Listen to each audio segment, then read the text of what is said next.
So today I'm talking about Breakout EDU. It's a gaming platform that's been developed that allows students to solve critical thinking problems to break inside of a box. So my name is Bellow. You probably know that because I've been here for like 4 days, and I'm the co-founder of Breakout EDU. So I'm excited to talk to you about something that I am absolutely just love working on, and that's Breakout EDU. So let's talk about the changing landscape of learning. I'm going to cut the introduction stuff. You've seen my background previously. Same guy, haven't had another job between now and yesterday. Do want to stress it's not a one-way conversation. If at any point you have questions, feel free to ask. I'm happy to stop and answer questions. Can you guys hear me okay now still? Okay. So, happy to answer questions. If you want to tweet, that's totally fine. We have the hashtag, that's Breakout EDU. Of course, you can use the conference hashtag as well. But again, feel free to ask questions as we go. You already know how to tweet. Quite funny joke from before. Oh well. What we're going to do in this hour is just lay some groundwork in context of gaming in education, talk about why Breakout EDU came to be, define what Breakout EDU is, kind of deconstruct the parts of what it is, talk about how to play Breakout EDU, and then I will have time for questions and answers from you guys. So anything you want to ask, let me know. So context, how many people play games? Yeah, you consider yourself gamers, yeah. So some of you might say no, because you don't want to raise your arm, and that's okay.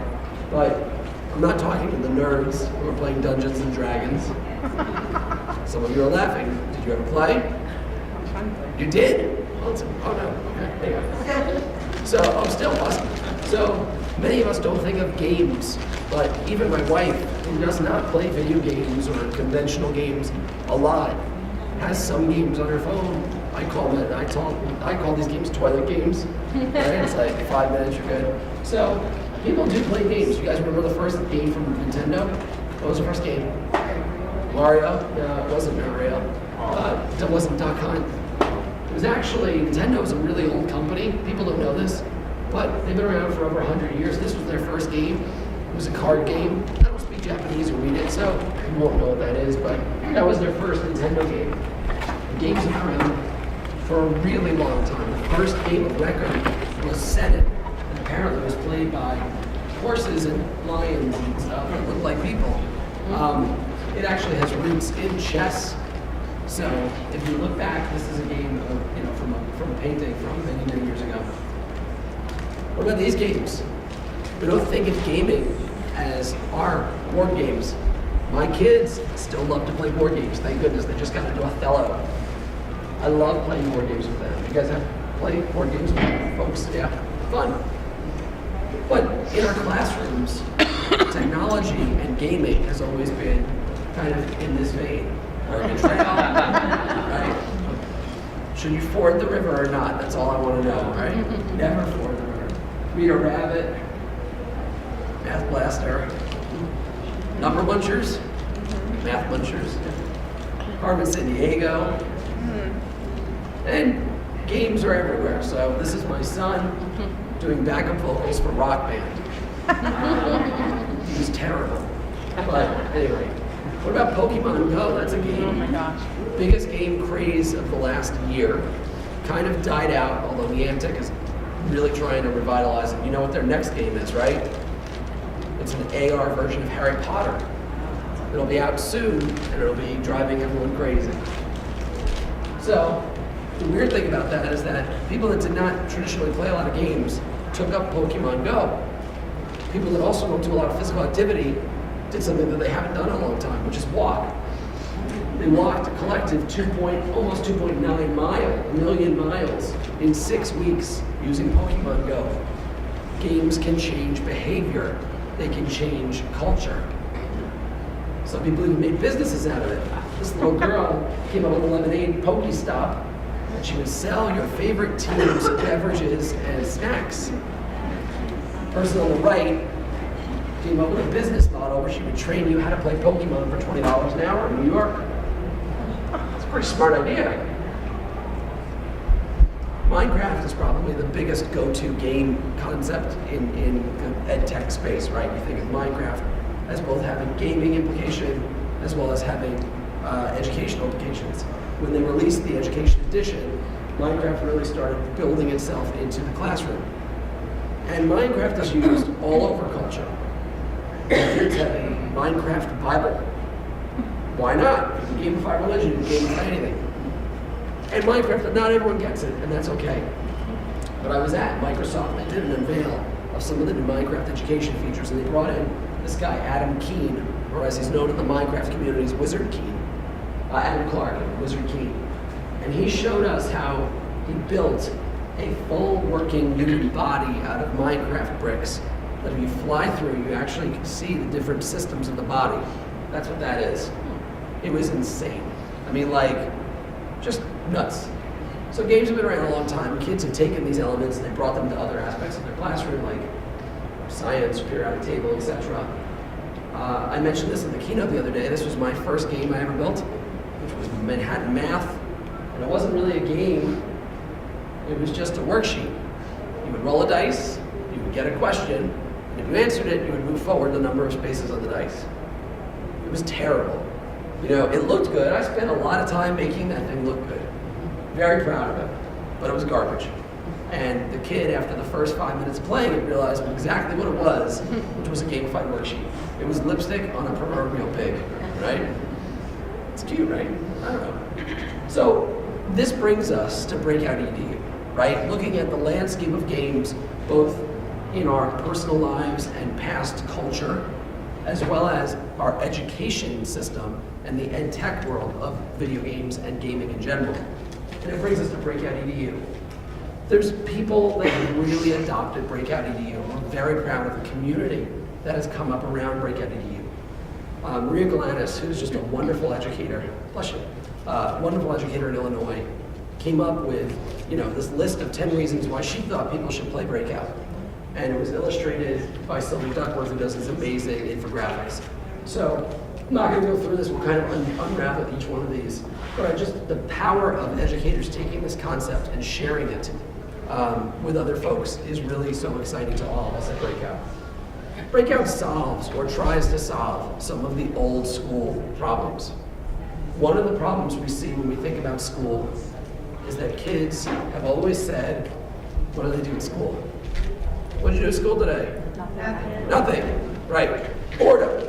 We're fighting against the concept of school being Bueller. boring. Bueller.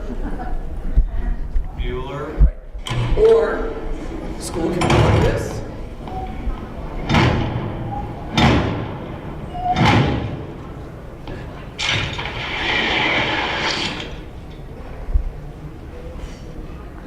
And a lot of times, I know from my own kids' classroom that classroom management is based on how quiet it is in the room.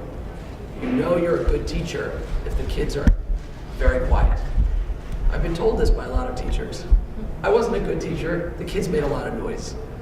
When you do Breakout EDU, for those of you who have done it, it is not necessarily always the most quiet activity. And that's okay. Because kids don't need to sit down and be quiet. It's not only in the movies that this is a trope of like how boring school is or that everyone should sit down and be quiet. Schools are like this. Schools all over the place. Even in stock photos, schools are like this. And my kid's school is very much a system where the bell will ring. And the kids sit in a structure, face forward. They go out for recess, run around for 20 minutes. They come back in, they sit more, and then they go home. And when I ask them, what'd you do today? The answer's always nothing. And when I pry and pull, what's your favorite part? Lunch, or gym, or music, or whatever the special was, because it was different. The biggest fear I have of my own kids, and all kids, is that they'll sit in their classrooms thinking to themselves, only 11 more years, only 12 more years, and just wait this thing out. It's time for something really different in education. And that really was what sparked the idea behind Breakout EDU. What is it? So, Breakout EDU, if you boil it down, it's an immersive learning games platform. Let's actually talk about what that is besides like a phrase. It's a game that consists of a bunch of different combinations that you need to solve physical and digital puzzles to break into a box. You have a set amount of time to do it. Players have to do it. They're challenged to open up this box using critical thinking, collaboration, creativity, all the 4 C's. And it's this. It's this actual physical box. Now, I've been in ed tech for 15 years. I built literally the first education app for iOS and a bunch of other startups around, digital portfolios, really cool stuff. And the most exciting thing that I've been a part of is to make a box of locks, a physical thing. It's a very strange idea to be a part of this. We'll talk about this box of locks. If you haven't seen one, that's it. People are like, wait, it's just a box of locks? It's a little bit more. It was based on the concept of the escape room. So how many people have been to an escape room? Yeah, so this is a map of the area here locally. There's a bunch you can see that you can go to. An escape room, for those of you that have not been or don't know what that is, you basically pay money, 30, 40, 50 bucks. You get locked into a room. People are like, oh, this sounds terrible. And you have to search for clues, solve problems after you think about it, and then hopefully get out. And there are literally places like this all over the world. That's what Breakout EDU is. Except we realized that instead of coming up with the idea of locking kids in classrooms, that probably wouldn't go too well. So we decided that was not going to work for fire code. Some teachers are like, why? I'd love to lock my kids in the classroom. But we decided against that. First prototypes, originally before it was even a box, it was a bag. The concept was, let's have a series of locks on this box and have students attach critical thinking puzzles to each one of them. So my co-founder, James, he went to an escape room, and he calls me up the next day, and he says, I went to this thing called an escape room, he's explaining it to me. I'm like, that sounds insane. Never heard of such a thing. He's like, yeah, but I went in, there were 2 random high school students that also joined us, because in escape rooms, they sell spaces. It's like 10 people can come in. 2 of those people happen to be students. Students came in, and they were excited to solve these really hard problems. And he said, he's like, how can students want to pay money to solve hard problems after school when they go to school all day and they don't care about any of the problems we give them? And that's what the idea was formed around. So some of you are like, what's in the box? Thank you for laughing. Those of you that are not laughing, it's not a human head.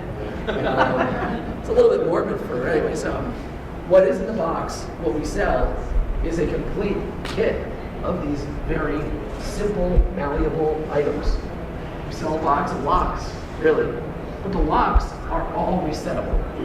And the beauty is that you can take this one box and convert it into literally hundreds of different academic game scenarios.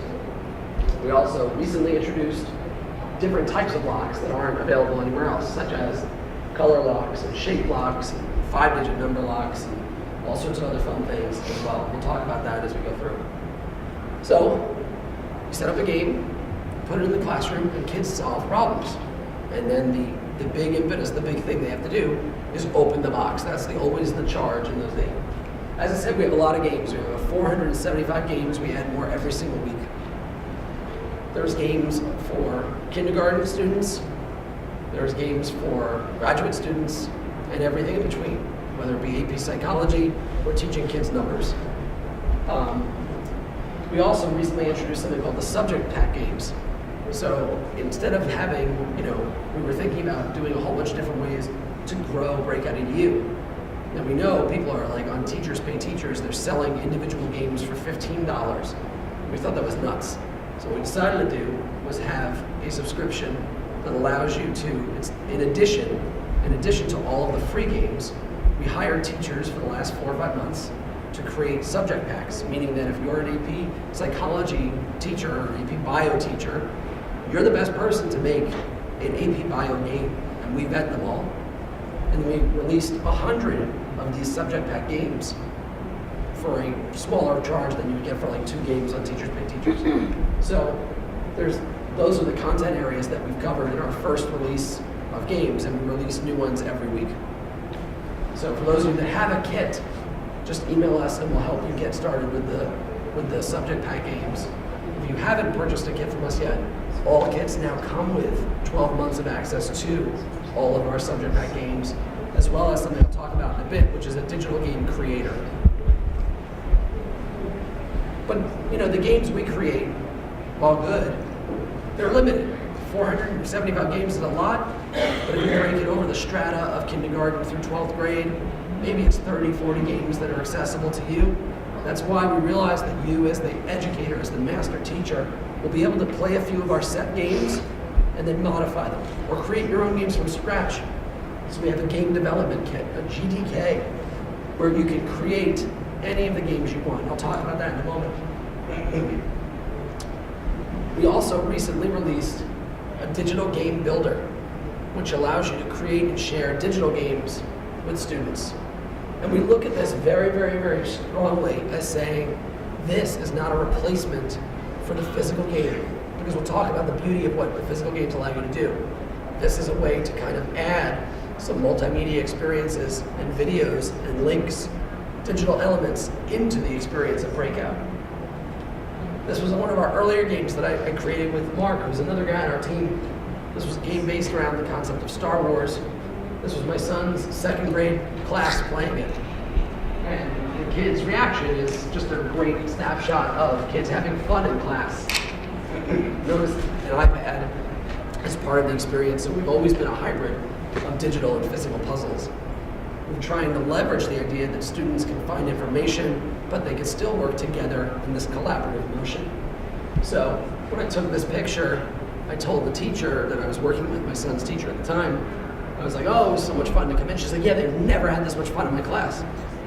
I was like, wow, sad to hear, because you have them every day. I don't want to feel a lot of pressure to come in, but the reality is that learning and fun are not antonyms. And I think that Breakout EDU really helps to prove the fact that you can have actual learning objectives, a valid educational experience, and still have kids enjoying the learning process. A happy byproduct, and a really important one, of Breakout EDU is the 4 C's, these soft skills, without even forcing kids, quote unquote forcing kids. You don't have to pregame the task and say, you're going to work collaboratively, you're going to do this, you're going to do that. It organically happens during a Breakout EDU game. And those of you who have played them know that these are just things that happen naturally when playing these games. Like you feel the urge to actually open the box because there's a story that goes with it. One of the most important things would probably be to collaborate with the other people you're working with. Because if you don't collaborate, you're not going to be able to do it. Because if you're doing it all by yourself, it's not going to feel as good as if you collaborate with other people. So, there's other interviews there. The reality of those video clips is that we didn't ask anybody to make them.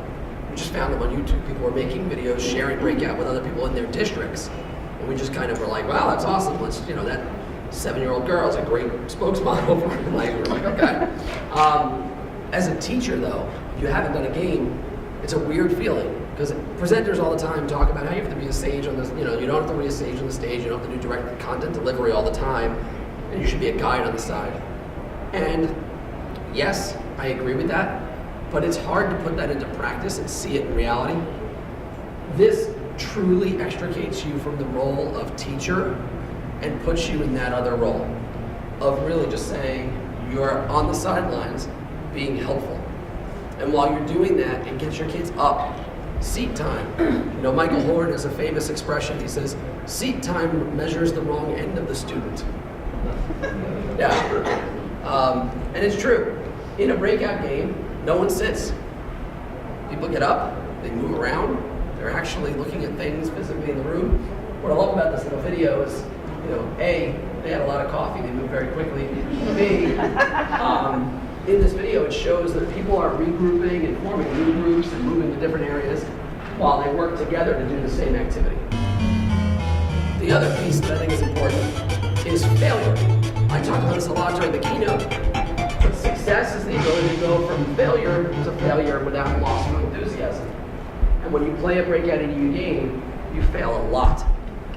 In fact, you fail way more than you succeed. Think of this. You have a box in the room with 5 locks on it. And there's clues around and there's problems that you're given. Do you immediately walk up and be like, oh, the answer is 1, 2, 3, 4? No, there are kids that probably pull on that lock 50 times a game. And every time they pull, they are getting a strong feedback that they are wrong.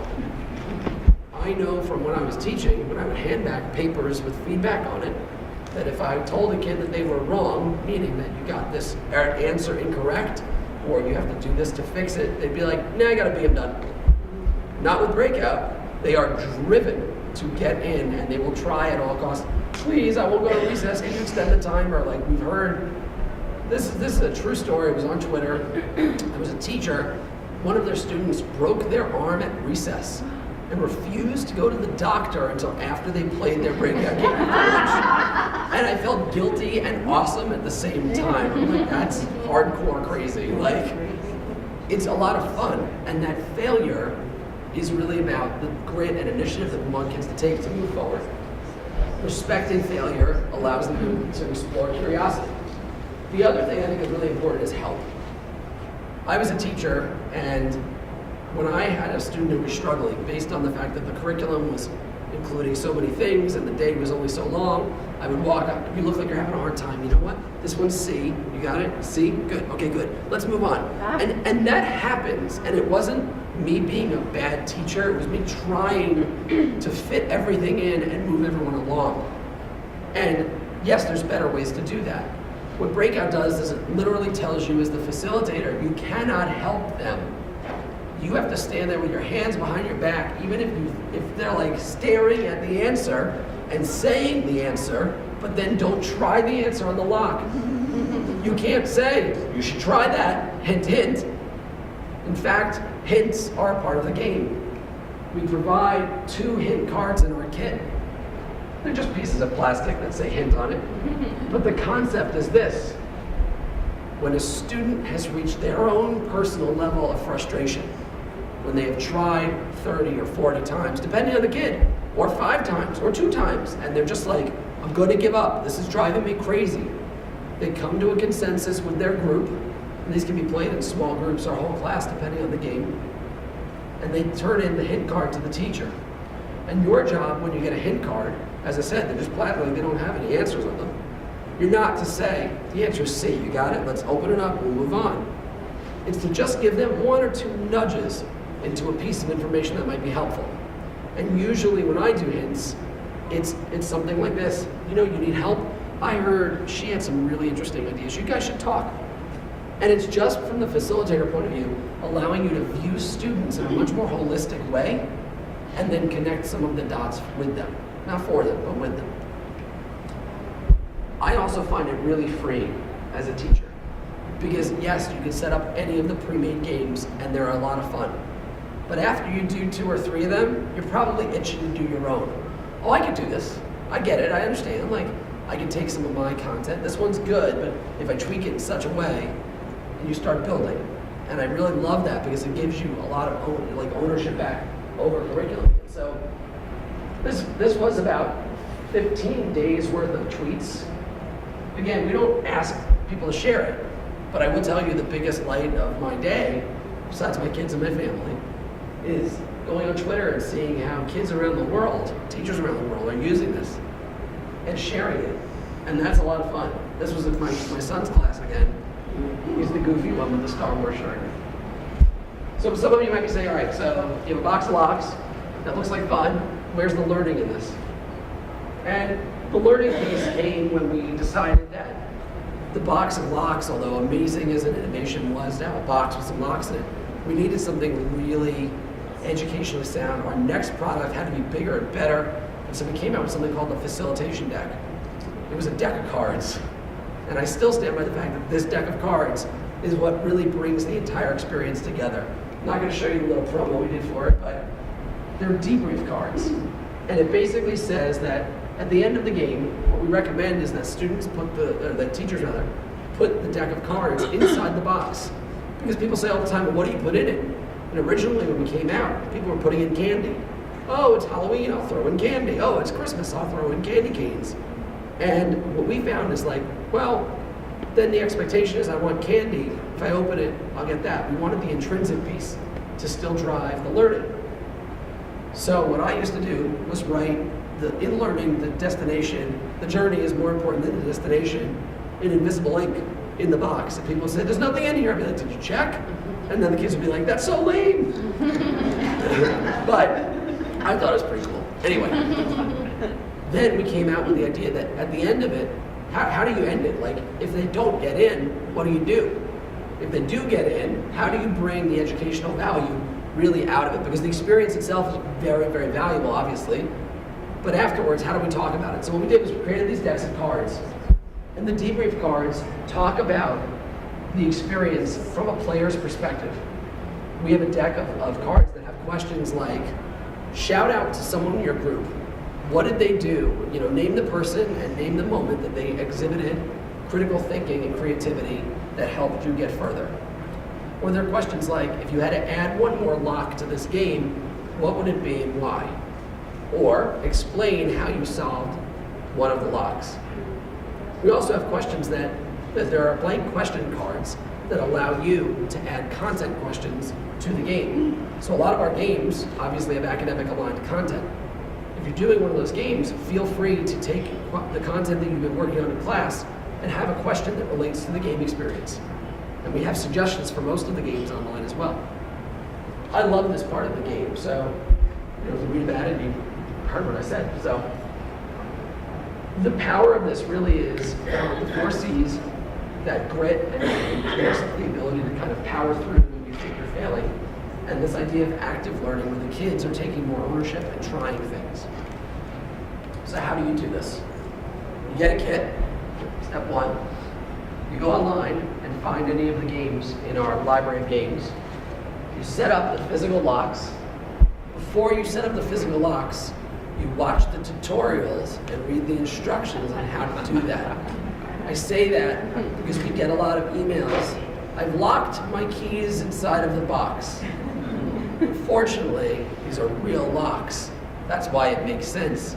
If the kids had to master code or a bobby pin, they could poke at it, they would be able to open it. It would be a very different situation.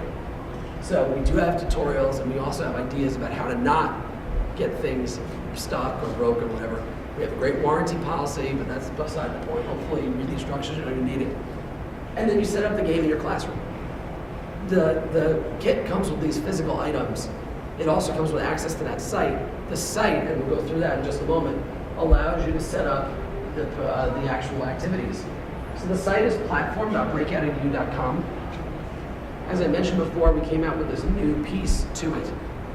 The digital games and the subject matter games are part of a subscription.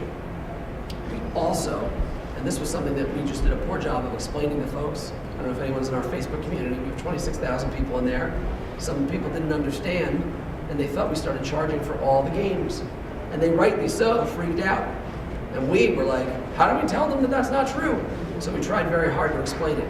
The reality is we do not charge for any of the games that we had previously created.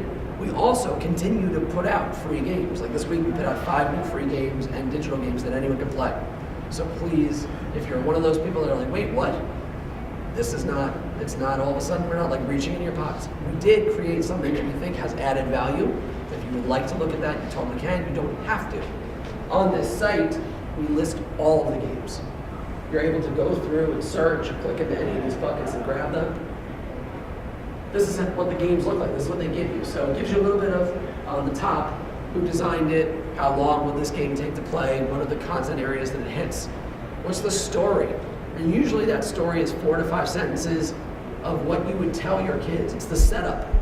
So in the case of Time Warp, you're lost in time and you have to navigate back. And the only way to get back to the present is to open up this locked box.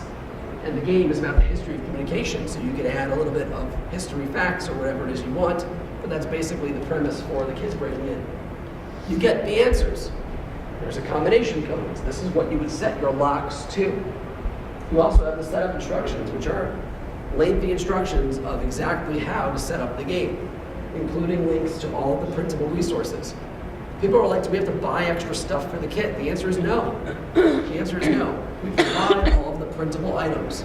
Pro tip, if you're going to play the same game multiple times, laminate them. Yeah. That's basically... Welcome to Breakout. We also have, that one's the narration on that guy, when his voice works, it sounds all right. But there's an overview video that explains, because I'm a very visual learner, there's a video that explains exactly how to set everything up. So if you don't want to read the 20 steps of instructions, you can just watch a 5-minute video and do it that way as well. So I'm not going to show you that. Questions so far on anything? Okay. So some of you might be thinking, how many kids can play with one kit? That's a question I get a lot. The answer is, as many kids as can stand around the box without becoming another layer. And what I mean by that is, we have smaller children. You could usually fit 8 of them to 10 of them around one box, no problem.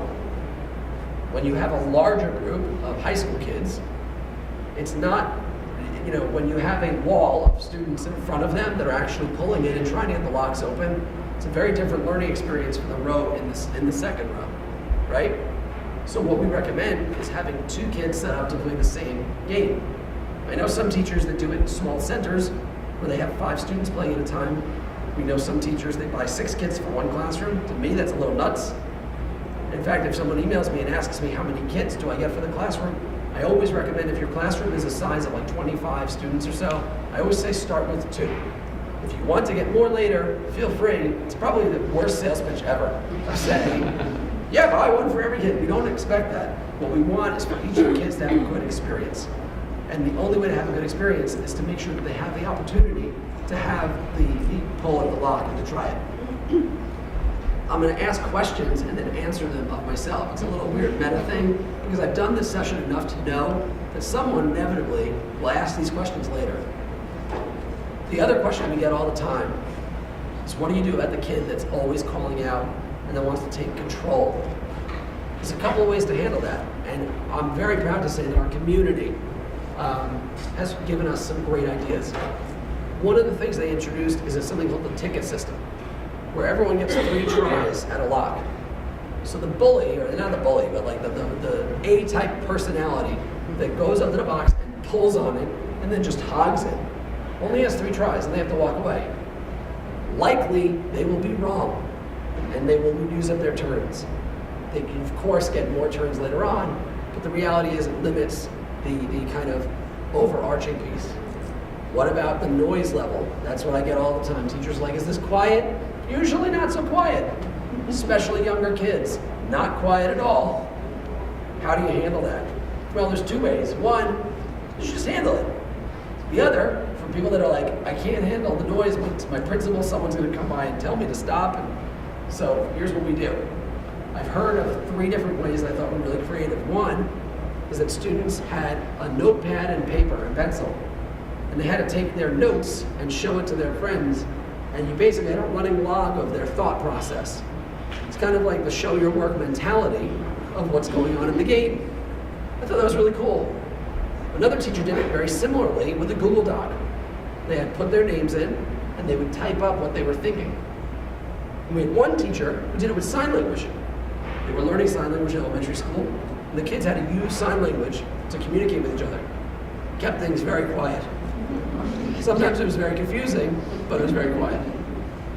Speaking of language, we've seen this used in Spanish class, in French class. Yes, we have a small number of Spanish language games and French language games, but I think there's 1 or 2 German language games as well. We've seen it played where like you have to communicate using whatever language you're studying. So you can play an English game, like a regular game, but you have to only speak in Spanish if you're taking a Spanish class. I would say any other questions, but I think I came up with those myself. Any questions from you guys? No? Okay. So we have a little bit more time. I'm going to go through real fast to show you a couple of sneak peeks at the digital platform. This is the basics of how easy it is to create a digital game. Originally, the digital games, we started about 2 years ago creating video assignments that were acting as fun homework. One of the first one was James was in Japan. He did this really fun video. Then you would see this video of him counting candy. So it was a video where like we walked through a candy store and all these different Japanese candies. And then he filled up this bucket that had a measurement on it. We were trying to figure out how many ounces of candy were there and then how many ounces were total left over. It was really weird. It was fun. Then digital went over and a lot of people started making digital games using Google Drive. we had a couple of issues with this. One is the game's mentality changed. Instead of it being a clever system where like things are set up strategically and there's content-aligned questions, a lot of it became click around on the screen in random places and see if you get something. To us, it was like, all right, it's kind of like looking under every chair in the room thinking you're gonna find something. More of a problem was the fact that if you right-clicked on the screen and went to show source, you would get all the answers. Which kids, they're pretty smart. They figured that out real quick. And they started sharing answers and the games were not as much fun. This is again not for our physical games, it was for like people that were making digital games. So we wanted to solve this problem. In doing so, we wanted to make digital not just that, we wanted to make it better. So what we did was we created this digital game tool, and I know you can't see the whole thing. I'll quickly walk you through the steps. You make a new game, you just give it a title and a description. You then choose, is it an individual locks game, meaning that you can get the locks off in any order? Or is it a connected locks game where you start at one lock and you have to solve that before you move to lock number 2? You then choose your end of game message. So when they finish the whole thing, what do they get? We have our standard congratulations, you broke out. There's a timer that you can have, you broke out in 5 minutes or whatever. You can choose an image. You can choose text with a URL, something else. Send them elsewhere. Think of it as they finish this lock and it sends them to a URL with a piece of information that leads them back to the physical kit. Or you can use things like embedded video codes or any other things. Very, very easy to share lots of different things with this. Then you create a lock. You select the type of lock you want. We modeled this after our iPad and iPhone app, the Locks app, which allows you to set all of the types of locks that we have. Directional lock, physical letter lock, number lock, shape lock, and color lock. So you can use it in any of those ways. Here you'll see I select the sequence, blue, green, orange, and then I choose what the story of that lock is. I can do text, image, video, etc. Here is a picture of these little balls, and you would have to choose the colors. That is a bad clue, by the way. This was done just to show you, like, this is how easy it is. At the end, and this is what teachers really have been liking, is the fact that when students play the game, which can be shared directly to Google Classroom, you get the stats of who played it, how much completion did they do, how quickly did they get it, and the date and time that they completed it. So you can download this as a CSV and have an assessment piece. Again, not a grade, like we're not looking at this as like, oh, you've passed the class based on how you did on this game. But you could see if they're getting the content or if they're sitting there for 40 minutes and the time runs out and they only got one question, perhaps you need to go over it. Oh, do you need any help, blah, blah, blah. As I said, at the end, you share these games. We have play codes. The way that the numbers and names get recorded is that you can give play codes to your class. So you could have up to 200 kids play the same game, and if you run out of play codes, you just copy the game for the next section or the other part of the school. Any questions on this stuff so far? Yes? Is that piece free? No, that piece is part of the platform subscription. If you have a new kit, like within the last month or going forward, it comes with 12 months of this. To speak to this, because I know it's a question that some of you might be asking, you're like, well, what if I try it and I don't want to renew it? We're not going to delete the games. What we're going to do is send you a link to all the games you created so you can have access to them going forward. It just, it won't be renewed. So how do you get all the kids into each? Yes. So you provide them 2 pieces of information. One is this link, which you of course can make into a bit.ly or Google link or whatever it is you want. The second is the play code. The play code is what allows you to get their name and the data behind it. So we have an automatic send to Google Classroom as well. That button's not on this picture, but it's basically right to the left of the Twitter button. So you can send it to Classroom, you can copy it somewhere else, and they just put in this quick code that allows you to get started.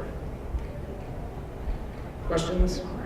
Yeah? Do students have access to that too? They're only teachers? Like, the students make their own? So at the moment, it's only teachers, but very smart and astute. It's exactly where we're going to go. So we're looking at a game creation studio, probably in the next 6 to 8 months. It takes a long time to build the tech behind it, but that's very clearly where we're going. The idea would be to allow students to create games and share them back to the teacher, and the teacher could choose to allow them onto like a student game library for the class. We obviously have plans going beyond that as well, but that's kind of the start. Please keep that one in this room just because we're not letting everyone know about that yet. You know, we've learned a tremendous amount. I was a classroom teacher. My co-founder James was a classroom teacher, and Mark and Patty on our team are also former classroom teachers. That's it, there's 4 of us. So it seems like Breakout EDU is becoming very big, but in reality it's 4 teachers working from their home offices in their house, working really hard to make school fun. We've learned a hell of a lot in terms of what to do right, and we've also made some missteps, and we're trying to make sure that everything that we do is helpful to the community of teachers that are using Breakout. We have a tremendous number of tips and resources that are available. Some of it comes from the fact that people are like, oh, can you do this? And we're like, yes, you can, let us explain it to you, but then we're like, oh, but other people are gonna ask that, let's make a better FAQ, let's make a better resource bank. So we do have on every game this facilitation deck, where it's actually a presentation somewhat similar to the first few slides of this presentation that were about Breakout, explaining to kids or explaining to teachers how you get started, why you know, what you're doing in this activity. You can have a timer that you display. We have signs that we do at the end of each game. There is an iOS app as well, but the new platform kind of trumps the iOS app in terms of the it's the same functionality, but not just tied to one device or one puzzle at a time. We also celebrate the end of the game. So in the escape room, at the end you get an I broke out sign, or I'm stupid and I didn't get outside. We don't do that one in class, by the way. Because the reality is we celebrate the learning experience. Win or lose is fun. And we have different games, different posters that we make available for kids to hold up. And again, like even if they don't get out, they love taking their picture and handing it up, and they try again next time. So we broke out, we almost broke out, etc. Let me show you a couple other things. Probably the most important site on our website is the locks, tips, and tutorials. So it's actually even shorter than that. We made it breakoutedu.com/locks to get all the information on how to set the locks. We also learn from teachers that are saying, oh, I'm in the 2nd grade. Well, they're not in the 2nd grade, they teach 2nd graders. My kid got a lock off and they swung it around in their finger and they reset it accidentally. So we came up with this parking lot system. And the parking lot is a piece of paper that we give you. You can laminate it or not. And the kids, when they get the lock off, are to place the lock on the parking lot. It solves 2 problems. 1 is it stops the lock from being reset unnecessarily. 2, you as a facilitator can just look over at the paper and be like, all right, they got 20 minutes, they got 2 locks left, and I know which ones they are. So there's a lot of things that we keep on adding to the site that are like that, and that's, again, like on the website. As I mentioned, we like to see people create games. We like to see students create games. The digital tool, as I said, is not available yet for kids, but the physical tool is. And we've had student-submitted games that we put onto the site. There's a site, breakoutedu.com/create. It gives you the templates and the tools to make all these games. We also, and I'll give you an example of one of the puzzles in one of the games. This is a Powerball ticket that you find in one of the games, Dr. Bohr. Anyone play Dr. Bohr? Yeah. The name of the website was breakoutedu.com/create. Was that the breakoutedu.com/create? Yeah, no, you're fine. There you go. Yeah, sure. So one of the things we've done is we also like to share puzzle ideas. So a lot of the games, you can go through and dissect them. This is one of my favorite puzzles from Dr. Bohr, The Quest for Hope. It's a game about environmental science and disasters. So the whole game, the premise is that you're in this lab and the Dr. Bohr has been kidnapped. And Dr. Bohr was a scientist who was studying the negative effects of human impact disasters. It's a next generation science standards aligned game. So there's a lot of content in it talking about natural disasters.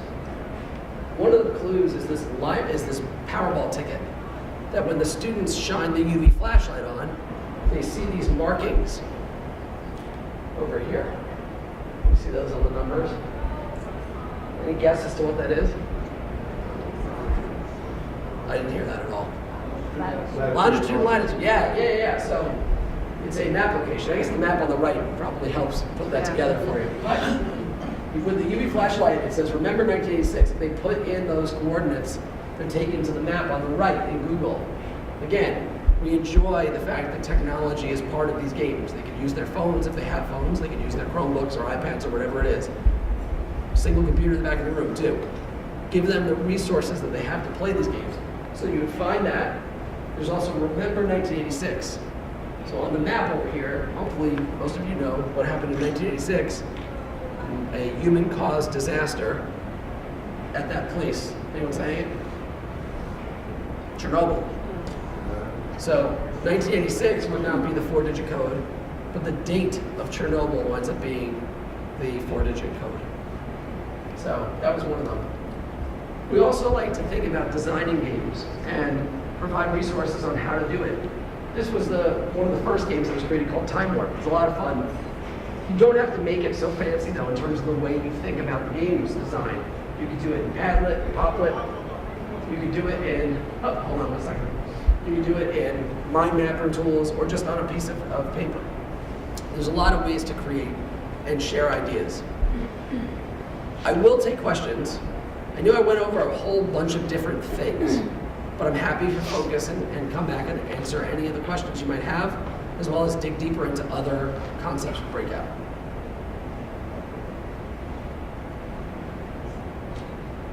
Okay. For real? All right.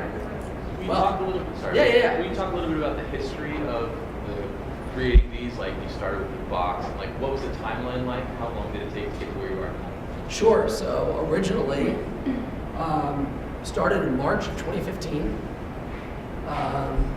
Basically, that concept was just prototyping the idea. March 2015, it was a bag. We did it at a Google Summit. And I was there in the first room and was like, wow, this was amazing. And then it became a wooden box that we built in a garage. When I say we, Mark on our team built most of the wooden boxes. And we realized after getting a back order that was problematic. So in probably March of 2016, we realized we needed to figure out how to manufacture. Again, I was a classroom teacher. I know nothing about manufacturing anything. So we worked with a distributor and a manufacturer to make a plastic box. The plastic box was heavy. It had a band in the middle. Recently, we've replaced it. This is like the new box that is durable plastic, and it's much lighter. So every iteration we've had is trying to make the box better and lighter and easier for teachers. You know, when you open up an email and someone's like, oh, I got a splinter. It's like, that's not a good educational experience. It's only happened once. But in reality, we were like, okay. And then the metal box, it's like, oh, it's metal. Let's make it better. And we've come up with this new design. Again, we're a team of teachers. We're learning a lot. This literally is new as in like a month ago. So this is going to be it for a while. We tested this to hold up against drops. We also had my 6-year-old son jump up and down on it to make sure it wasn't going to break. You'd be surprised in classrooms, kids try to open box and holes a bunch of different ways. So yeah, it's been a lot of fun. And then the website and stuff, like we've always been iterating on, and we'll continue to add features like student games and things like that. Yeah. I'll just give a hint what we do at our school. Sure. We had 3 different teachers order a box, and then we just shared the boxes. So in my classroom, you know, it's not something that you're doing every day. So Yep. you can just pour over the boxes and the 3 boxes away in your classroom. And also, you don't have to reset the lock sometime because they don't remember any of the combinations. You just tweak the game moves to go to those combinations. I've heard that. I find that funny. I'm totally down with that. Like, to be honest with you, like I know my kids would not remember the combination. Well, one of my kids would, the other one wouldn't. I'm down with that. If you do, however, do like a community system, and we know that happens a lot, and we're very excited about it. Libraries sometimes order like 10 or 15 boxes for the whole school, or you know, like they do inter-office and whatever. The only thing I would say is if you do change the games and set up new games, make sure to do one of 2 things. Either don't change the combination, but somewhere in the box put a sticky as to what the combination actually is, just in the inadvertent chance that like while shifting it around, something moves, you want to know how to open up those locks. Oh yeah, I agree. Yeah, exactly. either that or reset them back to zeros every time. So that, not the way you're doing it, but other schools that do that, if someone takes it out of the library and then returns it, the locks, if they're locked and you don't know what the game was, it's going to be very hard to trace back, well, who had it last and what game were they playing. But there are definitely ways to do that as a system, a school system. Thank you for the tip. Other questions, tips, anything? Awesome. Well, my email, it's, just throw it out there in case you have a question, is adam@breakoutedu.com. So it's really easy. If you ever want to ask a question, get a hold of us, feel free to let us know. We do have what feels like 24/7 email service. Anyone who's ever emailed us, we email back very quickly. And if you have any questions, I'll be up here for a little bit. Happy to answer them. Thanks so much for coming. Thanks.